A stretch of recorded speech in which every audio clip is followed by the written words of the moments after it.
All right, welcome to the Backyard Professor Live. I should give you some kind of a big fancy introduction, shouldn't I? But then I lose half my audience. That's the way it goes. It's all good. So, you ready for a conspiracy? Now, here's the facts. Here is the absolute truth.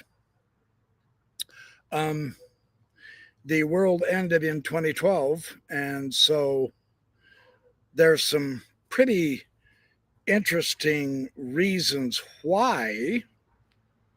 So, how am I here live doing my live, and how are you watching this? Because I swear to goodness, our calendar says it's 2025. But there's a reason why the world ended in 2012 and how it ended in 2012. And there is a reason why we're here now in 2025. And I'm not big into conspiracies, but when I got looking into this, now the Channy Project is what led me to this. In my research on the Channy Project, which is utterly fascinating, and I am going to talk to you about the Channy Project. There's no question about that. But it led me into this rabbit hole that the world ended. And it was in 2012, just like the Mayans predicted. And I mean, that's a contradiction and a paradox. So I wanted to explore this. So anyway, let me say hi to everybody. Timmer, good to see you. Cynical Banana, Star Tamer, good to see you. Ice Cream, oh, right there. Ice Cream, that's the best. That's the best handle. Yes, very good. All right, so here's the deal. I found 3 or 4 different websites, and I've narrowed it down to 2 that I'm going to take bits and pieces and clips on. One, because what these guys claim just blows my mind. And the other one is a quick, he's got great graphics, and he has a couple of bits of information about some evidence for the end of the world that the other guys didn't. And so I'm going to mash them together. So this is going to be kind of a BYP commentary on someone else's view on the end of the world. And I'm going to mash them together because overall, it's even a stronger case. Okay. So let's get started. I will add these 2. Now, this is the website Metaphysical, and I can't help it. I like these guys. Hi, Sassy Raven. I'm doing good. Hey, Tim Rathbone and Tim Bognia. Good. Dean Pollard, how you doing, bud? Okay, so let's take a listen to these guys. This is really interesting. Of a portal, right? Like, we see the output. And everybody always just says, it's a portal. Like, right. Where did they come from? It's a portal. Oh, yeah, thank God we know what it is now. Nobody knows what it is. Nobody knows what that is. Yeah. So, yeah, it's a portal. It's a lens to another world that's like shifting and moving. Right. Yeah. Bring up the definition of portal. That'll help. Door entrance. That's getting us closer. It is a weird way to describe an entrance, right? Yeah. It's not an entrance. It's not just a door or entrance. It's a portal. It's a portal. It's way cooler than a door or an entrance. Don't try to explain it with door or entrance. I know. I know. So, yeah, actually, speaking of super weird stuff in this episode, we are, a lot of people have been wondering since Stranger Things came out, like what technology was Stranger Things based on, or where did the story even come from?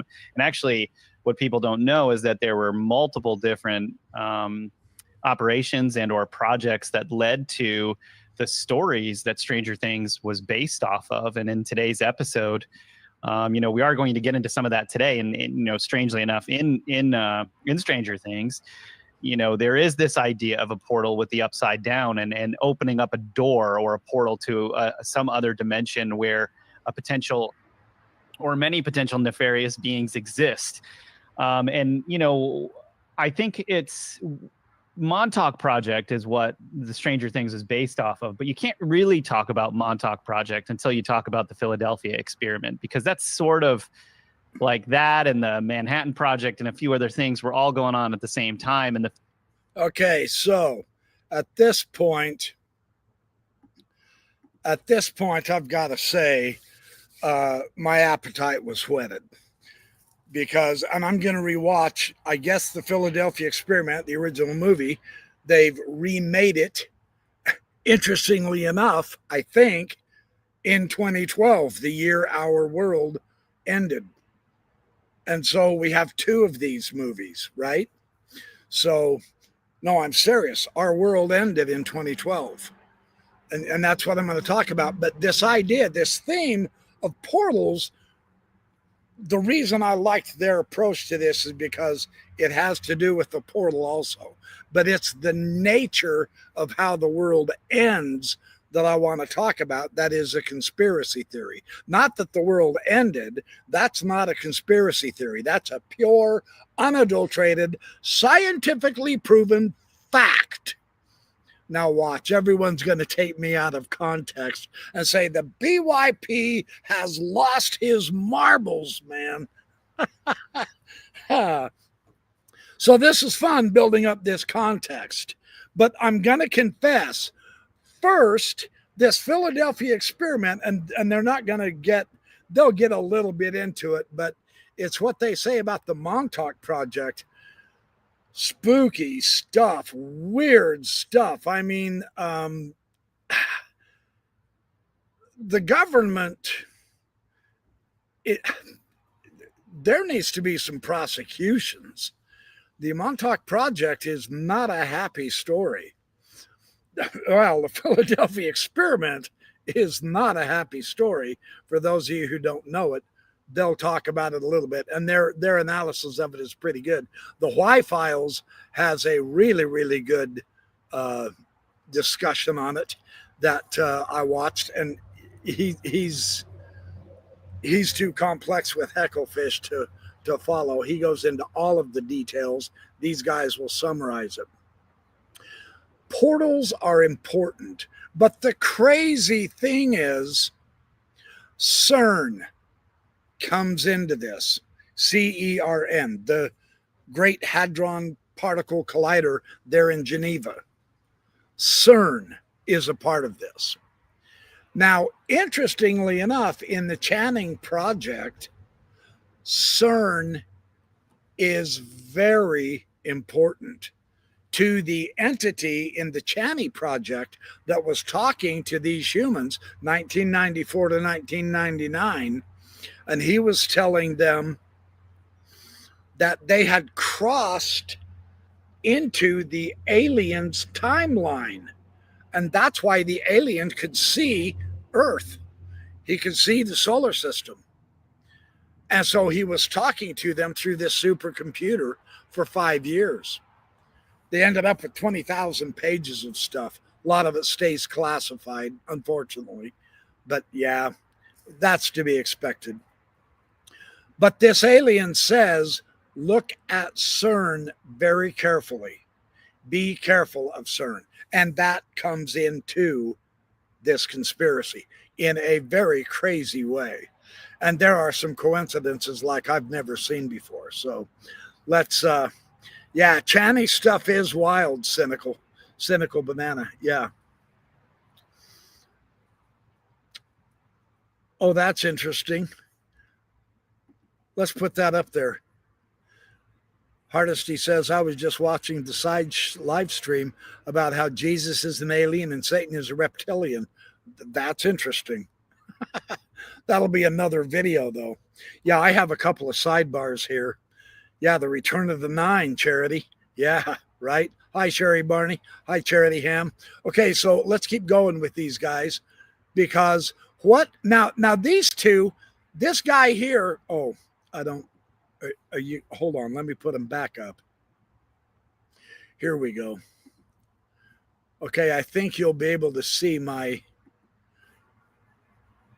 guy in the dark-haired beard with the microphone in front of his face, waving his hand. He's the researcher.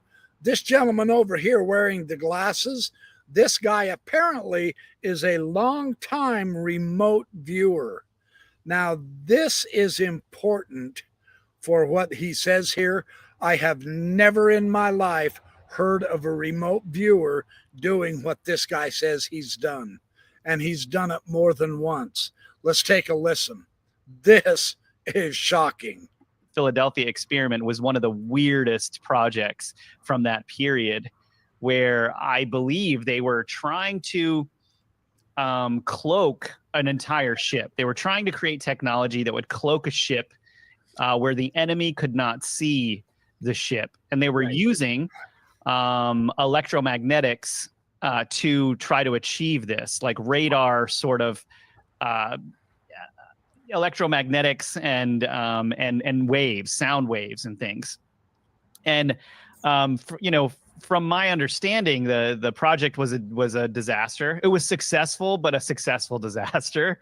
And what's meant by that is, according to the stories that you can find yourself out there, they were successfully able to cloak or make an entire ship disappear. But when the ship reappeared, the small crew that was on the ship were basically melded into the ship entirely. Like they had kind of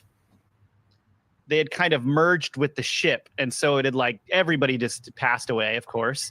And the ship was like, like this very bizarre kind of like situation that occurred from that. Yeah, we viewed that. And is that what you guys found when you viewed it? So, yeah, I mean, crazily enough, I would even use this as training objectives on occasion.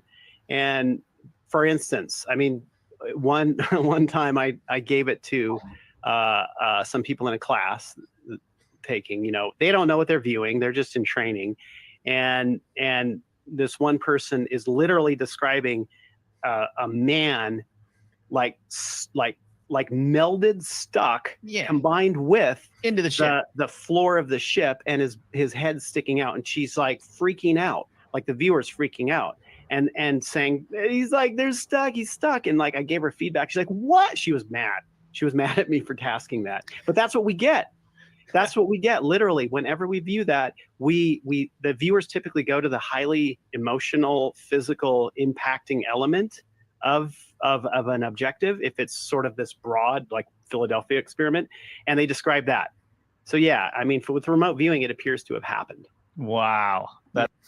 Wow is right. Come on, knock you off your keister. I have never heard of remote viewing the Philadelphia experiment, let alone using it on your students to let them remote view.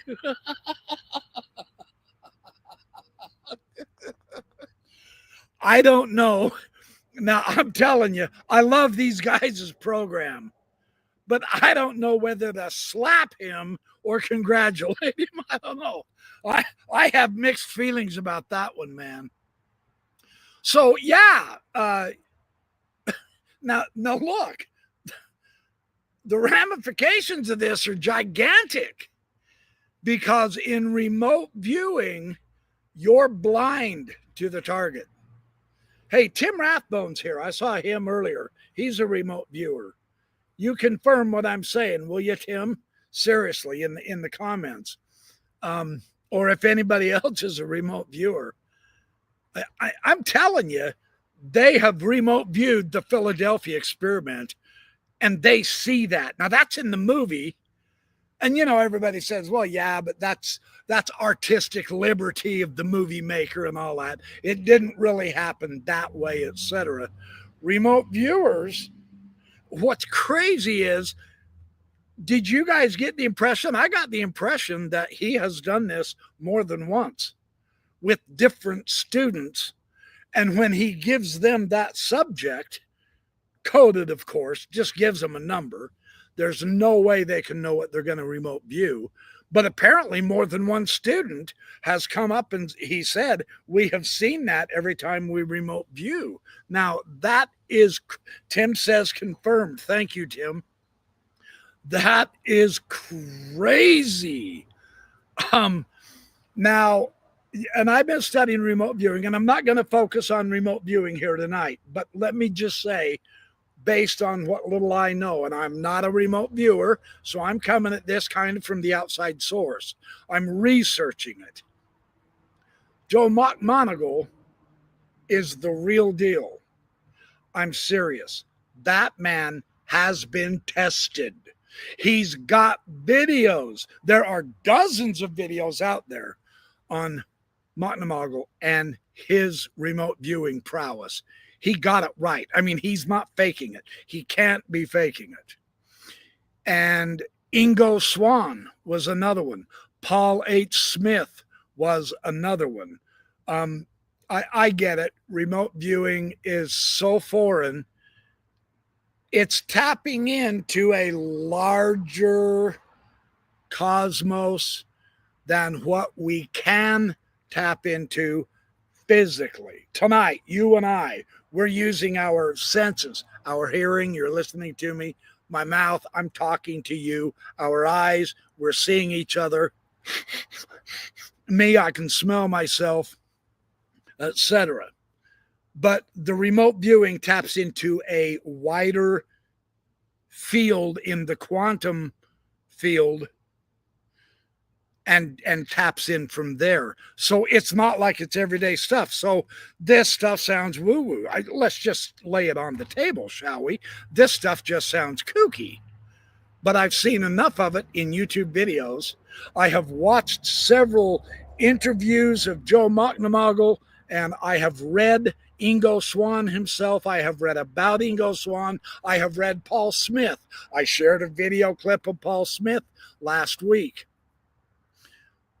To me, it appears like remote viewing is the real deal, but man, I'm telling you what, they remote viewed the Philadelphia experiment, and it comes out that that's what happened.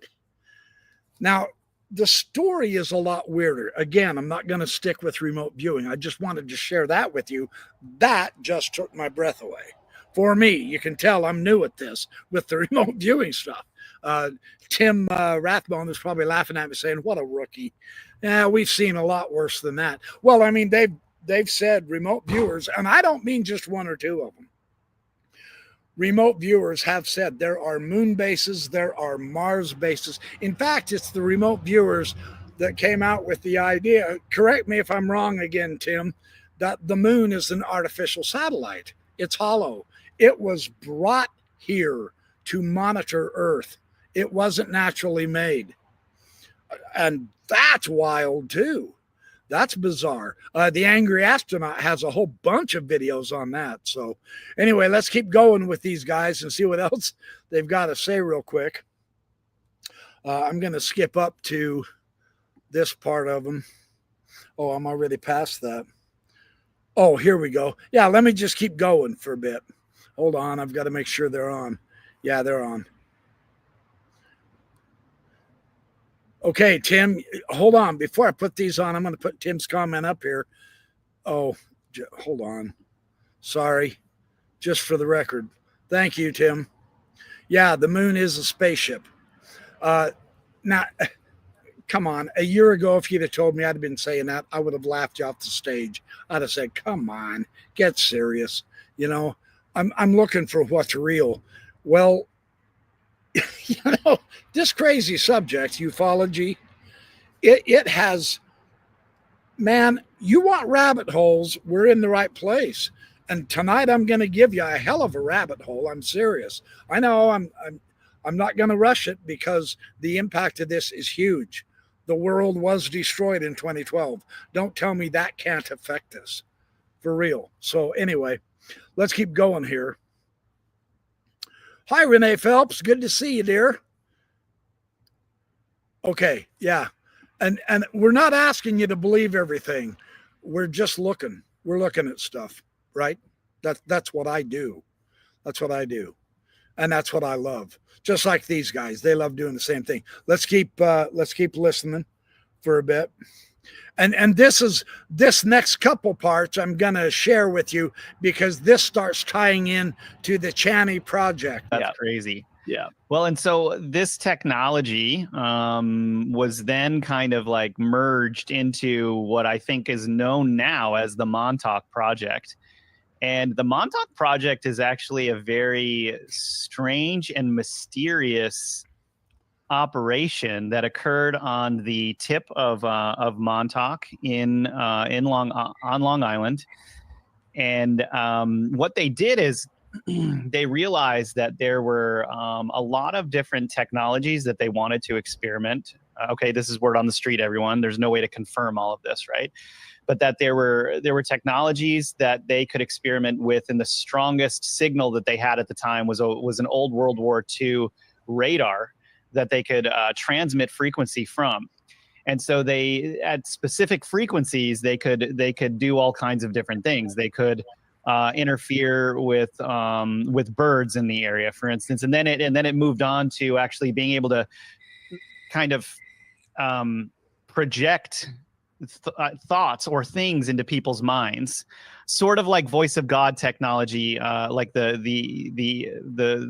beginning of voice of God technology stuff, where they could do some of that. And of course they got spicier with this whole thing. They were like, well, if we can do that, let's hook the radar up to a psychic's head and do experiments with remote viewing and transporting ourselves to different places. That's insane. I know. Yeah, exactly. And so they actually, there was one story that Preston Nichols, the author of the book, The Montauk Project, that he recounted, where they realized that there was specific technology on Mars that they wanted more information about. So they decided to use the tech at Montauk Project to find more information out about it. And he ended up actually transporting himself. You know the face on Mars? Remember what's that name Cydonia. of that? Yeah, Cydonia. Yep. So they transported themselves underneath ground, a certain amount of space underneath there, to like find out more information. And it was a very bizarre story about how they were kind of using the technology to do different things. Now, okay, I got to pause it here. Okay, who hasn't read John Hoagland's Face of Mars book? And he had a lot of stuff, right? Now here's my confession, my bad stuff. I read all that stuff when it first came out, and then I read the scientists debunking it, and I got rid of all of the Hoagland stuff. And I really wish I wouldn't have done that, because now his stupid books are way more expensive for me to replace. But I'm going to replace it. I did not know that about Nichols going to the face of Mars. I did, as a remote viewer, and as a what do you call this? I come on, bases on Mars. You're going to Mars, you know, with your, what do you call this? Psychic space travel? Come on, that's as woo-woo as we can get, right? You wanted woo-woo, here it is. But the crazy thing is, if you're approaching this blind, you haven't got a clue what the subject's going to be, and then you see the subject, that's crazy. This stuff's crazy, I'm telling you. So let's keep going. Let's keep going. Face of Mars is also extremely interesting to me. You talk to people in Montauk, everyone, like lots of, okay, just so everybody knows, if you go to my TikTok page, probably one of my highest viewed videos is a video on the true story of Stranger Things, where in 3 minutes, I basically sum up everything that happened in the Montauk Project right up to the very end of the project. It was you did, didn't you? The fastest I've ever talked in my life. And people from Montauk were messaging me on TikTok. Yeah. And they were like, this is all true. I've lived in the area my whole life. Lots of weird things around here. And like beasts were washing up on shore in the Montauk area that there are pictures of. Now, I will tell you this, and I didn't get sorry, I didn't get the video, but it's available. You just search YouTube on Beast of Montauk. They have found, washed up on the shore, some really weird looking animals. Now, it happened in 2008, and there was another one, if I remember right, and I'm not trying to beat this subject to death, but this is what's happening. It was either 2012 that another beast washed up on shore, or 2016. But they have it on video. The drawing of the beast from 2008, they didn't have it on video on the video I watched, but the one in 2012, they had the video. Maybe it was 2016, because the lady found it and the news crew showed up, and she was in a huff, walking up and down the beach,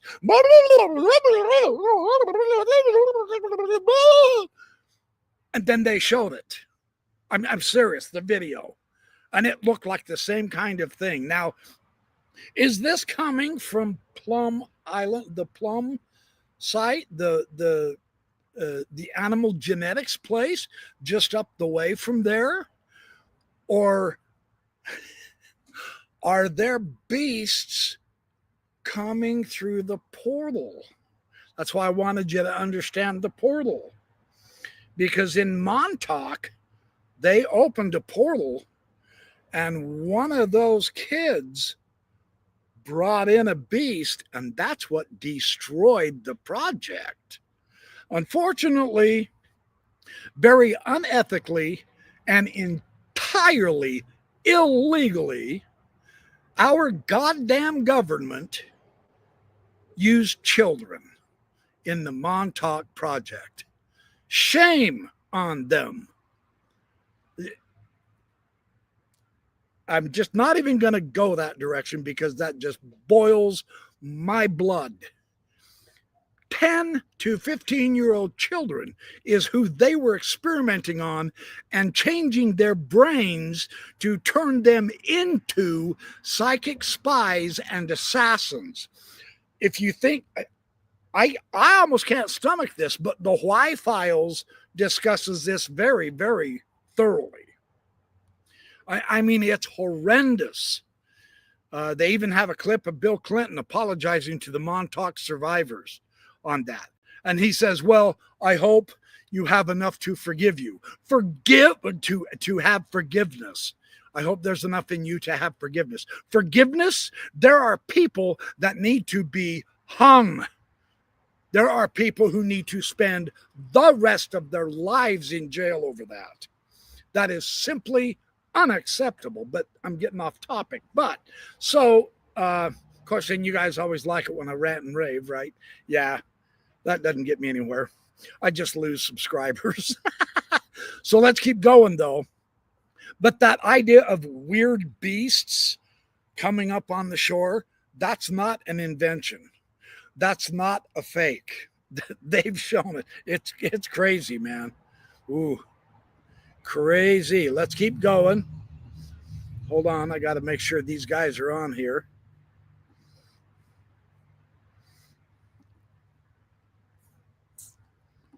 There was actually even discussion of like these children with black eyes, and like it would take over people's minds in the area, and like weird, very strange things were happening in that area. Now, of course, it's an old abandoned base now. You can go visit it and all of that stuff, but what really happened there is kind of where the juice is, and we can go into the kind of final story of that. But John, what do you think about all that? Well, there were two incidents that happened with me regarding Montauk. Okay, this is like around the year 2000. So the first thing that happened, one of the things that has happened in the past is that as a remote viewing think tank, back then we were called Transdimensional Systems. As a remote viewing think tank, when remote viewing was new to the civilian world, really new, and not a lot of people knew about it, we were being watched very, very closely by intelligence services. And we would sometimes get in trouble for remote viewing classified stuff, like literally we would task on something that was classified because we're trying to figure stuff out, and we would get a warning. This happened like probably around 3 or 4 times. One of those was Montauk. Okay, and John, just for everyone at home, remote viewing is gathering information that you wouldn't know with your 5 senses necessarily, or that you didn't experience personally, right? So you're gathering data from who knows, like the universe. Yeah, the ether. Really. Yeah, the fifth element. So we were, and it's developed by the CIA and then declassified, but not really. It was pretend declassification. Right. Anyway, we can get that another time. So running a remote viewing think tank, getting paid, full on thing that we were doing. We were also working with businesses, multi-million-dollar businesses, as well as some intelligence services. But off the books, completely off the books, no paper trails. And so, and these were just literally requests. So, but the first time, like me and the team had been tasked as remote viewers on, what was going on at Montauk, right? So we remote viewed it. There was weird stuff in the data of like a person separated from themselves, but in another timeline. Now, this is important because he's working with agencies at this point as a professional remote viewer to remote view Montauk. So this is kind of interesting too. Apparently, I'm getting the impression it was a team of remote viewers that were looking into this. So what he says here is extremely interesting. And then he brings up something that reminded me of the Channy project. So we're closing in on that. And I did see a comment here, and I want to put it up because I just want to make sure that I recognize this and acknowledge it. Someone says they remote viewed the movie, The Philadelphia Experiment. Now, that's interesting. Potentially, I mean, if they saw the movie, but remember, they're blind. So if the target is specified as the event, they won't remote view the movie. They'll remote view the event, at least based on my limited understanding of how remote viewing works. Tim, if you want, you can jump in there and, correct me or whatever, but that might be a possibility. They remote viewed the movie. Maybe they had the movie in mind. When they saw the people in the ship, they probably drew it based on what they saw in the movie. I'm not going to rule that out. I don't know. This appears to have happened with his class within the last 10 years. So the movie was available. And so there is that issue. So I just wanted to acknowledge that. And thanks for the comment, Ledjet. So anyway, let's keep going. These guys really have a couple more very interesting ideas I want to share, and then we'll get to this end of the world. This is the background to the end of the world, though. It really is. You'll see how it ties in. Looking at themselves within a room, and the person, that one aspect of themselves was okay. Let me back this up real quick. Businesses, multi-million-dollar businesses, as well as some intelligence services. But off the books, completely off the books, no paper trails. And so, and these were just literally requests. So, but the first time, like me and the team had been tasked as remote viewers on, what was going on at Montauk, right? So we remote viewed it. There was weird stuff in the data of like a person separated from themselves, but in another timeline, looking at themselves within a room. And the person, that one aspect of themselves was like tied up in a chair, right? And that's kind of like part of the mythology. And this sounds like Preston's. It sounds like it's story. So some of this stuff like had verified what Preston was talking about that we got in data. But so I get the feedback. And I literally tell my tasker, you have to publicly like retract. We can't like give this information out, and you have to like somehow retract somehow write it on your computer, say it out loud in your home. I'm not sharing this with anyone, blah, blah, blah, because we had gotten in trouble for remote viewing classified stuff. And we were all just literally tasked on something that was likely classified. Yeah. And we were being harassed, like even death threats by intelligence, but at the same time asked to do things. Now, on the other side of this, so after that happened, not long after, this guy that we worked with who was in an intelligence agency, he came to us and he said something along the lines of, hey, something happened. There are these scientists that may have done something really bad, and I can't tell you what it is because it's classified. John, when have scientists not done something really bad? That's the question. Exactly, right. And I want to know what it is and if it really happened. So we remote viewed it. And, you could task based off of that. You just task like what the scientists did. That's it, right? And you're not privy to the higher conceptual explanation of what the project is. Well, and right? Okay, let me, just before you get to that, let me jump in and tell you what Preston Nichols explained in his book, because what you saw is different than that. And I think this is really important because the remote viewing story makes much more sense to me than Preston's recounting of what happened. And you have to understand with Preston Nichols, if that happened the way that he said it is, which I like for the most part, I think it is, there's still a lot of things with him and his personal understanding that were, I think, somewhat impacted by the project itself. Right. Like the forgetfulness, almost the MK Ultra part of the entire thing that right. kind of taken place with it, right? But what he said happened is that the psychic there that they had turned the machine on and they pumped it up all the way. The psychic is attached to it. That something from his subliminal mind, like a beast from his subconscious, basically manifests and starts like basically creating destruction everywhere. And then they just wiped out, like basically finally they shut it off. The beast disappears and the entire thing kind of like gets scrapped. But that's not really what happened, is it? Not, I mean, not according to the remote viewing. Yeah, according to the remote viewing. So we looked at it, this guy's request. We literally just do a task and what did the scientists do? And so we got in our data a bunch of scientists who were just very egotistical and full of themselves, full of hubris, whatever you want to call it. And they were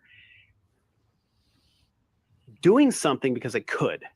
A lot of the data was like actually getting angry with the scientists. Like the viewers were just like, and I viewed on it too, like, these scientists, they shouldn't be doing this. They shouldn't be doing this. What they did is they figured out how to open a doorway to another dimension. But it wasn't just opening a doorway. It was permanent. It was like, okay, now you've got a solid interaction point and merging of two dimensions. That is where the Channy project started dinging in my head. And this also is a major clue to what caused the end of our world. That's why I wanted to share these two guys' ideas with you, because this is from a remote viewer. So for what it's worth, it's just another angle. So this is a fun conspiracy. Let's see what they've got for us. Whoops, I guess I better turn them back on, otherwise you won't hear them. All right, we're just about there. Right? It was more than a doorway. It like brought an area together where, okay, let's just say it's our dimension, there's another dimension, they're like this, or, they're not, they're separated from each other. They come together, and now there's an area where it's all commingled. Yeah. So right? Instead of it being a door where you're going from one place to another, it was sort of like a Venn diagram where they were there you go overlapping. It's the old Vesica Pisces. Right. So, and this is important too, because this is what the alien in the Channy project told those scientists back between 1994 and 1999. The alien told those guys, he said, our timelines have crossed because of experiments you're doing. You've caused the crossing of timelines, and in fact, the alien could see the entire solar system.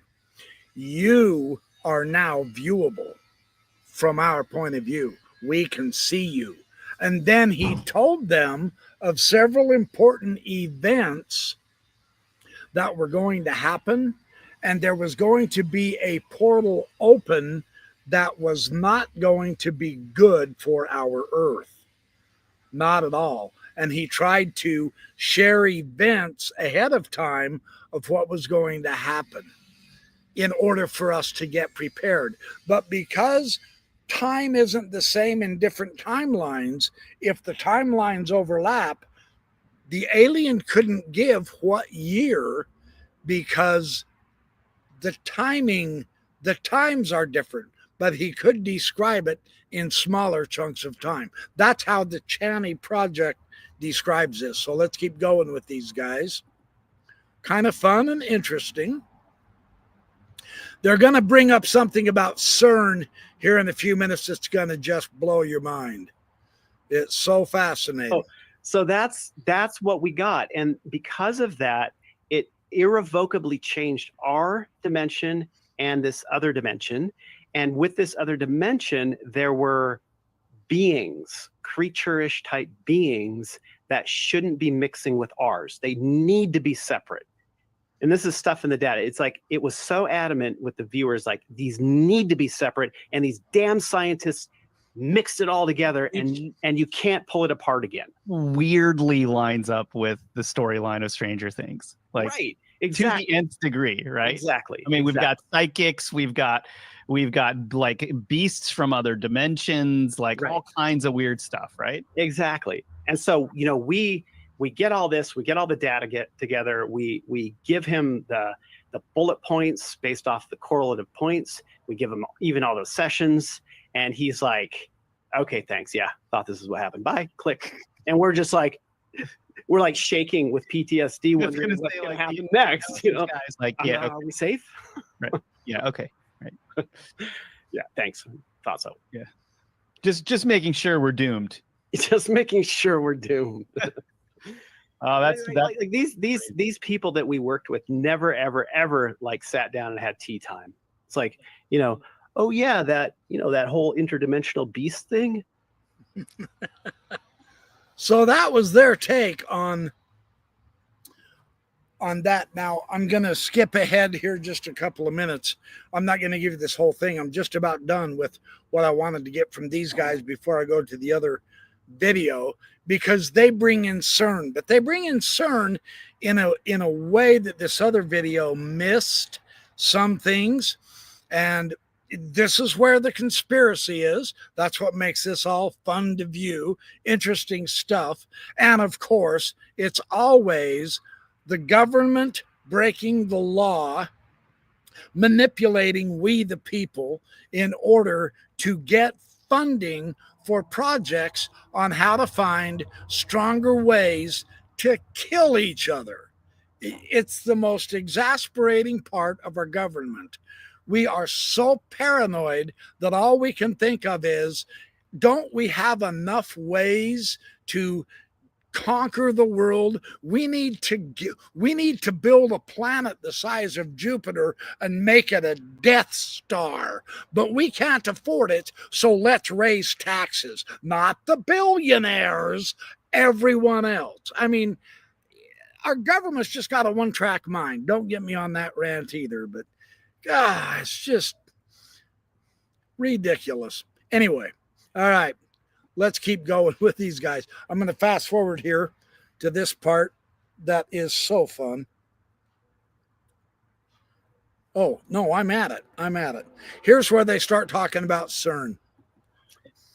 It's still going on, and you know, you guys helped us a lot, and this is what it's doing now. It's rampaging through New York City under the surface. You know what I mean? It wasn't ever like that. Yeah, no dude, tea time. That's so close to New York City. I mean, you know. Right. That is insane. And you know, and really, like, if you talk to people at Montauk now, I mean, they talk about strange things that have washed up on the beach. You can find some photos of that. Right. Weird things going on with birds during the time of Montauk, and just a whole slew of things that area experienced, you know, related to simple frequencies being transmitted and technologies that we don't really understand. Right. And they're still doing it. I mean, they're still doing it, just in different locations. I think once they spend a location, they move somewhere else, you know? And so, yeah, did they really rip a hole into the upside down is the question, you know? And then, and what normally happens is, you know, honestly, what I think it is, like, after doing a bunch of research on this, I think when they start one operation, they let it run for a little while, the technology like improves a lot, then they scrap the entire thing and they move the technology somewhere else, right? And then they start experimenting again with a new set of like, and probably could be more than one project that branches off from that, where they're experimenting with different things. Right. You know, I believe HARP was one of the experiments that they moved on to, high frequency, you know, Rural. oh yeah, all of that, like the research program. Yeah. And then, you know, I believe CERN to be one of these. CERN is, now there's a lot of really scary things about CERN. And there's some details. Now, we were just talking about those scary things. Yeah, well, we were just talking about how the Montauk project had created an unnatural portal somewhere, right? We're talking right now about the world's biggest machine.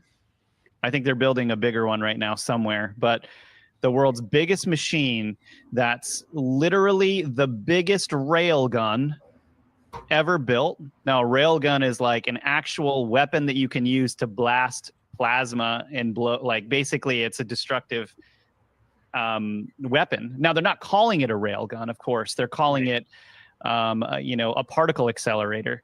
Right. But with the particle accelerator, they are, you know, smashing atoms into one another, creating black holes. Black holes themselves are considered to be portals. We don't understand them entirely.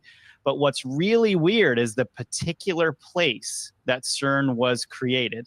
The circular tunnel system, I think it is, how many miles is it? It's something like, is it 17 miles or something like that? It's huge. I don't know exactly what it is, but it's huge.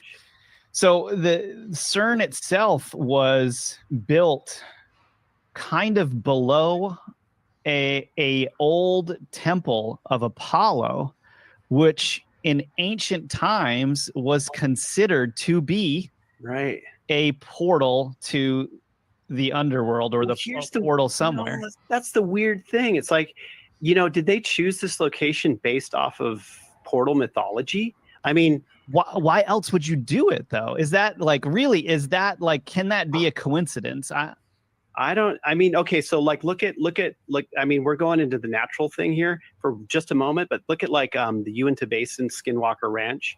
That whole thing, when we remote viewed that, is like a black hole, like where there's, it's right, like a black hole, white hole situation where there's energy shooting out and energy sucking in, back and forth, back and forth. So that's like a natural portal location. What happens if you build a super collider there?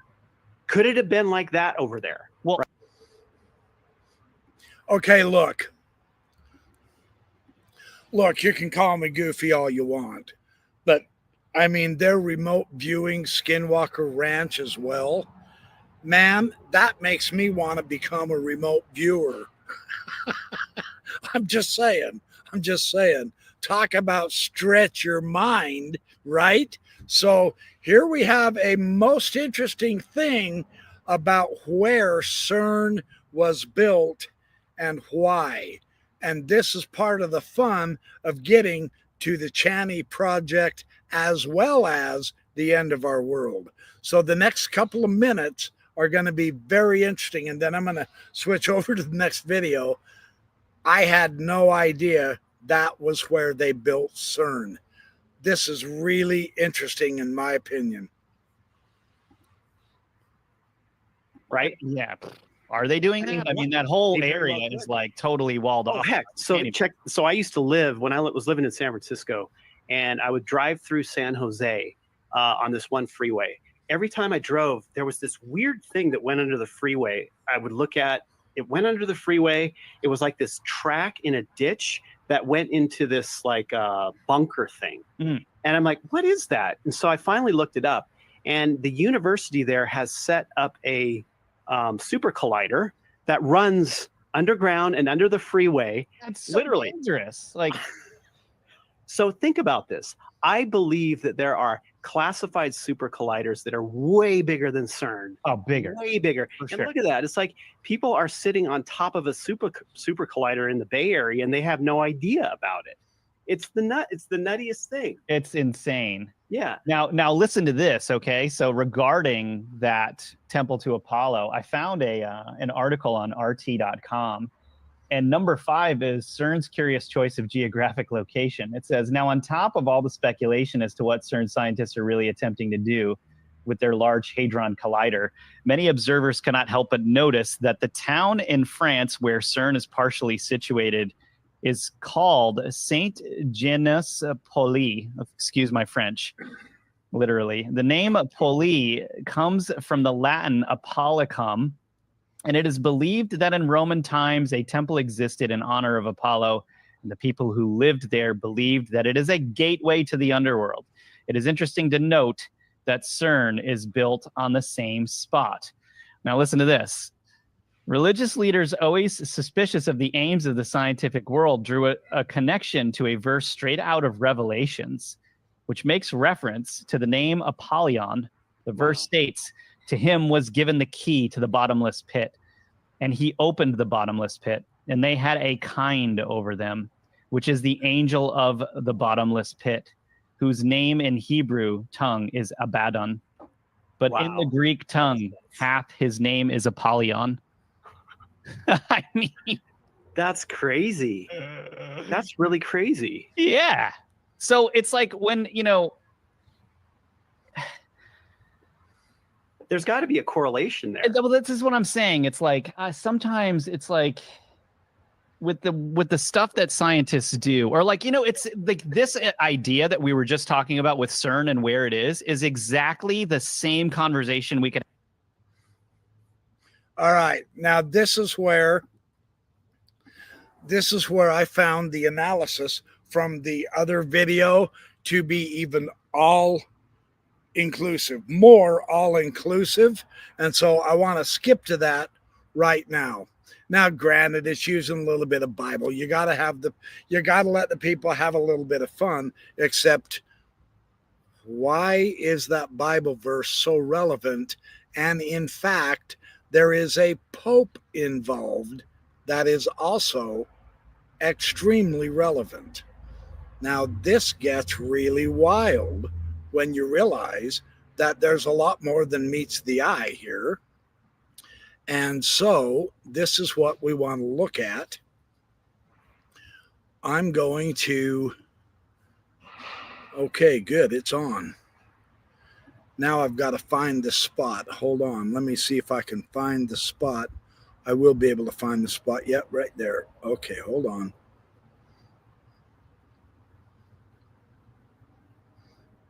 Nope, that's too far. Here we go. Oh, heck, let's just go to it. This is the part I wanted to get to.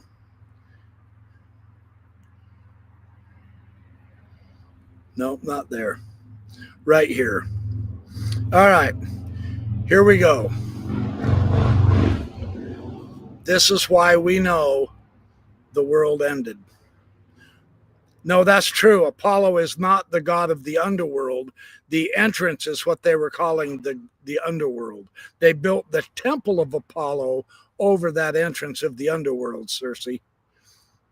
I'm responding to a comment for those who are listening to this. Okay, here we go. From a kernel of truth. And that little bit of truth comes from a prediction by a well-known scientist of something to do with the Mandela effect. Even if the video was a gag, at some point in time, every conspiracy theory stems from a kernel of truth. And that little bit of truth comes from a prediction by a well-known scientist called Stephen Hawking, whose life's work famously paved the way for studies into black holes, so you can be assured that this guy knows what he's talking about. But that aside, this is what he had to say. At very high energy levels, the Higgs boson, which gives shape and size to everything that exists, could become unstable and could cause a catastrophic vacuum decay that would lead space and time to collapse, essentially saying that the world will end by black hole the moment the Higgs boson particle, aka the God particle, is discovered. At this point in the video, you might be wondering, what does the God particle have to do with the world already ending in 2012, and who the heck is CERN? With its name derived from the acronym for the French Conseil Européen pour la Recherche Nucléaire, or European Council for Nuclear Research, CERN is basically the leading research organization on particle theory, trying to figure out how the universe was created. If you go on to their website, their mission literally says, "At CERN, our work helps to uncover what the universe is made of and how it works." Their endeavors include building the largest hadron collider in the world and attempts to create tiny black holes for studying antimatter. Wait, create tiny black holes? What? Am I the only one that feels like this is a tad bit, I don't know, dangerous? Never mind the fact that they have a Lord Shiva statue out on their front porch, which just happens to be the Hindu god of destruction, or that their logo sports 666, the number of the beast. It is very clear that the work CERN is doing seems to be skewed towards playing God. And when it comes to playing God, we immediately think of one person, the prince of the world himself, Satan. Don't just take my word that something suspicious is going on at CERN, because here is another coincidence for you. By looking at the writings of the Bible in Revelations chapter 2, verse 13. "I know where you live, where Satan has his throne, yet you remain true to my name. You did not renounce your faith in me, not even in the days of Antipas, my faithful witness, who was put to death in your city, where Satan lives." And if we look at where Saint Antipas was put to death, interestingly enough, we get a place called the Apollyon Temple in Lyon, or what we know now as Geneva, which just so happens to be the place where CERN is located. Just think about that. Maybe that will give you a little more context to this next part of the video, because you see, after... Okay, I want to break this up for a sec. I know, shut up and let us watch the video. I'm with you, I get it. But that idea of the connection of the modern day CERN project with the ancient temple of Apollyon, whoever, and it's built over a portal is what the rest of this video is based on for telling us why the world ended in 2012. Because of the high energy, what they're doing is collapsing time and space. And this is what caused the timelines to cross that the Chani project is talking about. That alien told them. They said, yes, you cross timelines with us. Now we can see you. So we're going to try to help you out because you humans are being a bunch of ding-a-ling idiots, right? So we're just about there as to the reason why. Fun conspiratorial stuff. Come on. It doesn't get better than this. This is as good a conspiracy as you're ever going to get. And I'm fortunate to be able to video it and share it with you. Yes, the Backyard Professor delivers. All right, here we go. Tracing the discovery of the God particle, we find that CERN actually discovered it on the 4th of July, 2012. So is it really a stretch to say that CERN, upon the discovery of the God particle, accidentally created a black hole, like what Stephen Hawking predicted, which destroyed the entire world? And if that is the case, then how are you still watching this video? Well, it is important to note that over the last decade, many theoretical physicists have come to believe that all outcomes and events happen simultaneously, essentially suggesting that we are a part of a multiverse that is ever expanding with every decision that we make. With some scientists believing that the universe we're now in was born from a black hole, which opened a bridge sucking two parallel universes into each other, causing people to remember information differently, when the truth of the matter is that their realities were just getting crossed with one another. So were we just sucked to a parallel universe when our own reality disintegrated? Well, it kind of makes sense, because if our universe was indeed sucked into a black hole, and we did emerge on the other side, nothing would have changed for us, and the only clues that could point to signs that something had gone really wrong would be our memories being so slightly different from the reality in that alternate universe. But if you still think that it's a bit of a reach, did you notice that ever since 2012, time seems to have sped up, and the world seems to be spiraling more and more into chaos every single day? Is it weird that the earliest reports of the Mandela effect actually only occurred in the year 2012?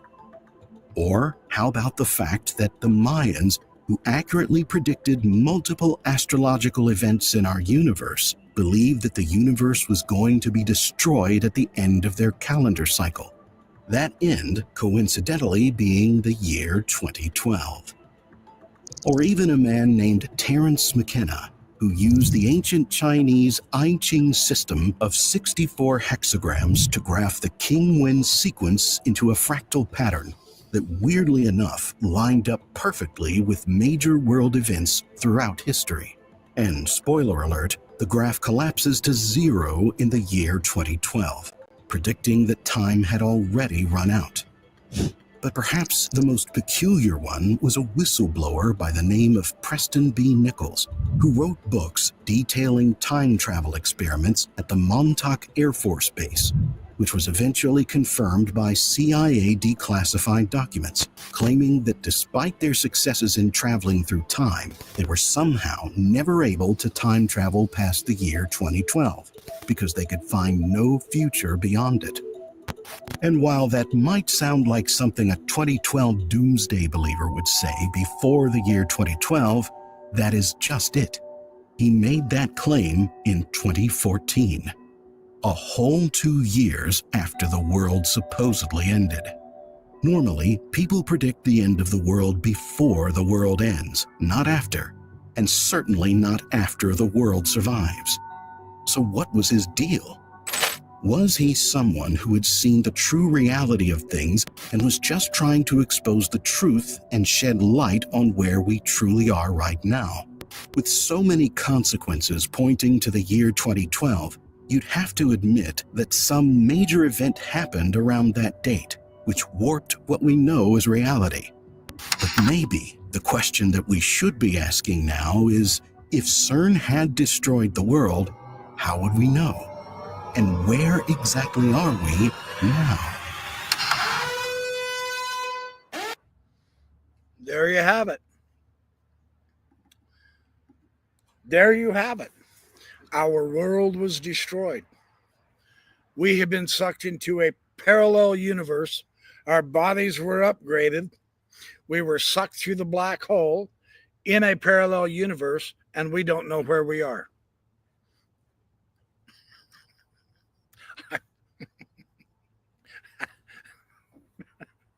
So, how do we deal with this? Well, for one thing, it's okay. Now, listen to me. I'm going to tell you something important. It's okay if it all disappeared, because it's all here now in a parallel universe, and we're able to live our lives. So, do we really care where we are? I don't. I'm enjoying being alive on this world that we're on. in this universe, being able to look up and see the various interesting constellations, and realizing that the prophecies and the calculations of the I Ching, as Terence McKenna supposedly showed, and the Mayan prophecies, etc., all of those came true. 2012 did end the universe because CERN created a black hole and we got sucked into the parallel universe. So that's all okay. It was all real. It was all true. Granted, they're taking pretty severe advantage of interpreting the Mayan end of the world prophecies, which most conspiracy theorists did before 2012. This is post 2012, apparently trying to look back at 2012 and saying, well, it did occur, but there's a reason why we survived. We didn't realize it at the time because we all died and got whisked over into this universe, and so we didn't remember any of the catastrophic stuff that happened. So that's your conspiracy. That's how 2012 was the end of the world. Now, there are very interesting situations on these particular YouTube websites that show stuff like this that get millions of views. Millions. I would like to somehow be able to put my voice in that kind of a cadence so that I could make it appear more real and accurate and true, so that I too could get millions of views, but I can't. So it's a fun adventure. What this type of conspiracy does, and incidentally, the Y-Files shows in the Philadelphia experiment that they did travel beyond 2012. They traveled all the way up into 2100, the time travel, according to Nichols' account. So you have all these various types of interpretations, ideas, themes. Part of the value, part of the fun is to explore how people interpret events so that you can understand human psychology. It opens us up to particle physics information at CERN. The interpretation of Stephen Hawking saying what he said about the extra energy in the Higgs boson, and it will collapse space and time into a small black hole, won't. If that happened, for instance, let me share the first thing that came into my mind when I watched this. That small black hole is gonna be really stinking tiny. I mean, so tiny, tiny, tiny, tiny, tiny, tiny, tiny, tiny, that you ain't gonna see it with the most powerful microscope. You won't see it.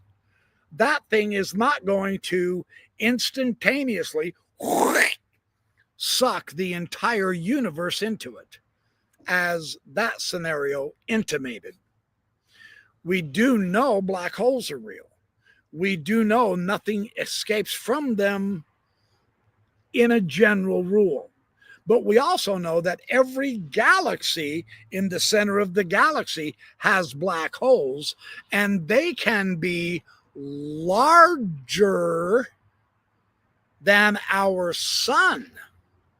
And they haven't sucked the entire universe into them yet. In fact, they haven't even sucked their own galaxies into them yet. The galaxies are spreading out and growing. So it's not sucking everything into it. Otherwise, the galaxies would be shrinking. So, what these do for us is I hope, this is what I like to do when I run across a good conspiracy theory. is I like to research it out, and I like to go back over the physics, the math, the history, the cosmological theories. How does this work under this condition? How does that work under that condition? Is what they're describing actually possible, etc., etc.? And we find that it's fun to explore because it does get us into studying mathematics, science, physics, religion, history, philosophy, etc., the economy, biology, all of that. And this is invaluable. But to just accept something that is said that is wild and titillates us, not so much. I would hope, and I do believe that the majority of my audience here would do some critical analysis of conspiracy theories like this world ending in 2012. Even if it's true, it's irrelevant, because here we are. And every one of us are living a delightful, wonderful life. We still get to see the sun rise and the sun. My sun is starting to set. It's way off in the west. You can see it on my face when I lean back into it, etc. We get to observe the stars. We get to eat delicious food, drink fine wines. We get to make fun YouTube videos. Some of us still have to keep going back and forth to work for a while. Some of us drive automobiles, electric bikes, whatever. Sometimes we get to sit in nice, comfortable chairs in our beautiful backyard and relax, etc. We're still all entirely enjoying this existence. And so what would it matter if the world ended in 2012 when we got sucked into a parallel universe and got upgraded? Where are we? Who cares? We don't know where we are right now in this universe if none of that actually happened, right? I mean, sincerely. The sun is traveling out there. The Milky Way itself is traveling out and around in big circles. We have no idea where in the universe our entire galaxy really is in relation to everything else. It's still growing. The James Webb Telescope is still seeing new stuff all of the time, right? So I hate to come across cynical, but who cares if the Earth ended in 2012? It didn't change a thing. And for me, that's where this conspiracy theory flops, besides in addition to some of the assumptions that it based its conclusion on, with how black hole physics would work with an ultra tiny black hole. Based on what we know about our cosmos right now, there's no way it would have sucked the entire universe in so fast that it's billions of light years huge. A black hole doesn't have that much suction power, especially a tiny one. Even the big ones don't have that kind of suction power. So, there's stuff like that you kind of got to put into the hopper, think it through. Don't believe everything you see. Don't believe everything you hear. Keep exploring. We're having fun. Keep exploring, keep learning, keep understanding, but at least this thing wasn't fear-mongering. Look, it did tell one truth that I can absolutely confirm without question.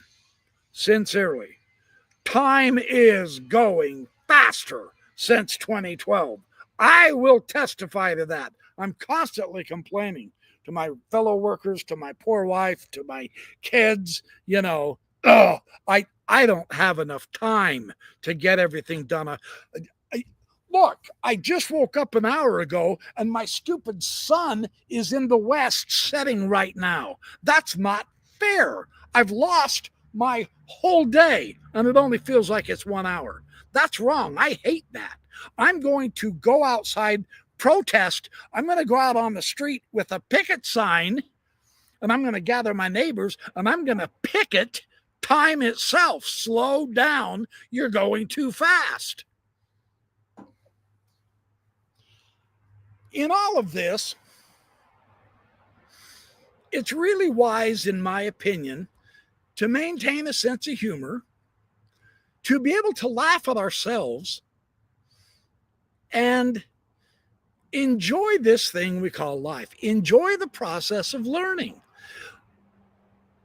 Realistically, without exaggeration, 90% of what we think we know just isn't so. So we're always going to have to adjust. So we don't need to take ourselves so seriously, right? Go ahead and relax a little bit, barbecue a hamburger or two on the grill, invite the neighbors over, have a good time eating. Do some shopping, go to the downtown farmers market and buy some good bread and lettuce and tomatoes like we did this weekend, and make yourself a really delicious sourdough BLT with bacon, lettuce, and tomato, sourdough, slather on the mayonnaise, and eat the most delicious BLT that you could possibly enjoy. All of that's good to do. It's all okay. It's okay if you believe something wrong, because 95% of what we believe is wrong. That's the crazy point with all of this, without question. None of us have it all right. None of us even have 50% of it right. None of us have even 10% of it right. And that's okay, because that doesn't stop life from occurring. It's okay to have a pet dog or a pet cat or a parakeet or an iguana, a camel, whatever you have as a pet, a raccoon. It's okay to enjoy your life in 99% ignorance, because that's the actual reality of what we are exactly doing every day of our lives until we pass on into the next dimension. So it's okay.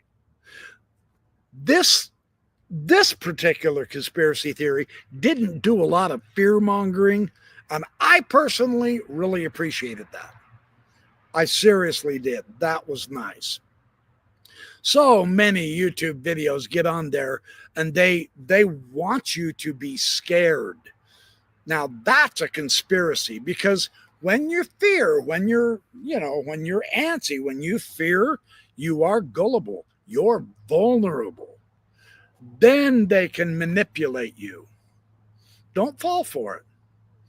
How many video titles? Criminy, I made a video of this myself a couple of months ago, completely mocking YouTube, because there's thousands of videos who says, oh my God, AI just translated the Dead Sea Scrolls and it will terrify you. Are you kidding me? Seriously? So AI translates an ancient manuscript, and that's terrifying? Come on. God. Oh my gosh. We just found a new subatomic particle, and it will horrify the scientists. They don't know what they're doing with it. It could destroy the universe. You know, it's okay to sit back and laugh. It really is. We're not going anywhere anyway, except to another dimension. So who cares? Well, death terrifies me. Why? It shouldn't have to terrify you at all. So that's pretty much what I've got tonight. So, hey, I appreciate all of you showing up. It's been a lot of fun. Kind of something light and different tonight. I will return next week with some more information. Watch this week. I'm going to try to get a video out every single day. I've been trying to do that, and share really good quality information with you.